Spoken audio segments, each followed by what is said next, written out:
Hey guys, I can't sleep, so I'm gonna finally make that video about deconstruction and Christianity and everything. Um, I know that a lot of people are deconstructing their faith right now.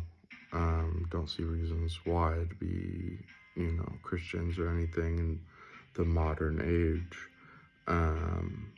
So I just wanted to talk about how I was able to do it and end up a Christian still. Um, and go through that wilderness period and everything. Um, so, the church has had a pretty ugly response to the people deconstructing. And, a lot of people will, not always, but, some of the people are asking genuinely, like, why is this there? Or why does it say that? And the church has this view of faith, that faith is just something that you should have, or you're bad or whatever. But everybody has faith. Atheists have faith. You know, Agnostics have faith. Everybody. It's just about determining what is worthy of faith. You know. Every time you go drive down the street, you have faith in all the cars around you, or the people around you driving, that they're not going to, ram into you. So, and you have no proof that they're not gonna, but you drive anyways, and that's stepping out into faith in a small way, obviously, but you know what I mean. But the church has had a pretty ugly response to a lot of people asking these questions by saying you should just believe. Well, Paul never says that. Paul says that we should always be ready to give a response as to why we have the hope that's in us. So blind faith is not, we shouldn't have blind faith in anything. So this is how I look at it, and how I was able to stay a Christian, while being willing to really ask the hard questions. If you have, and this is the mistake that a lot of people make. Well, I'll tell how to do it first, and then I'll make them tell about this mistake. So the way that you do it is you could kind of treat it like it's chess, and this isn't how you actually play chess. But if you have the board, the middle is the truth, or the claim, or whatever it is, and then you have both sides attack it.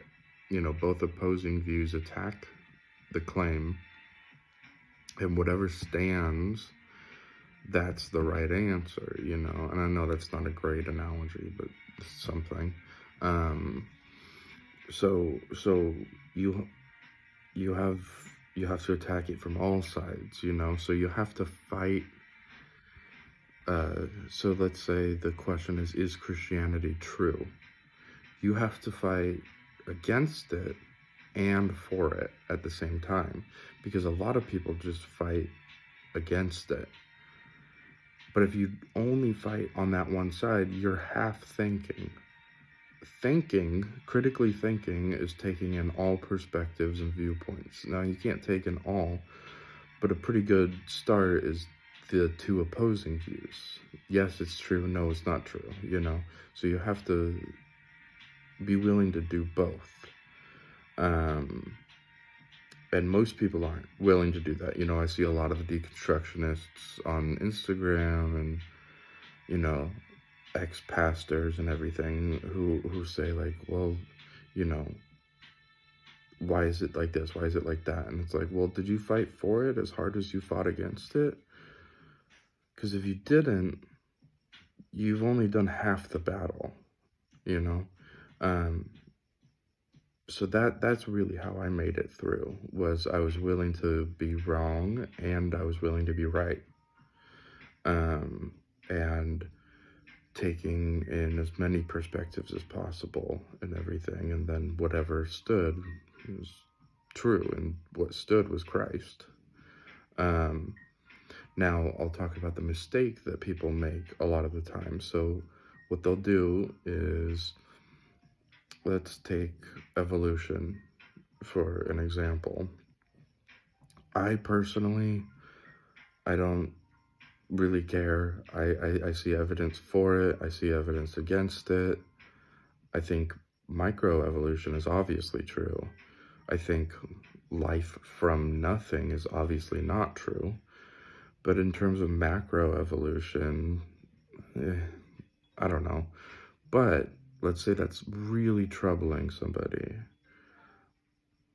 They can either go to, you know, people who are scientists who believe in evolution and support it fully and really have articulated their viewpoints and are experts on it, or they can go to their pastor or some person at their local church who will probably just say, no, evolution is stupid or whatever, you know.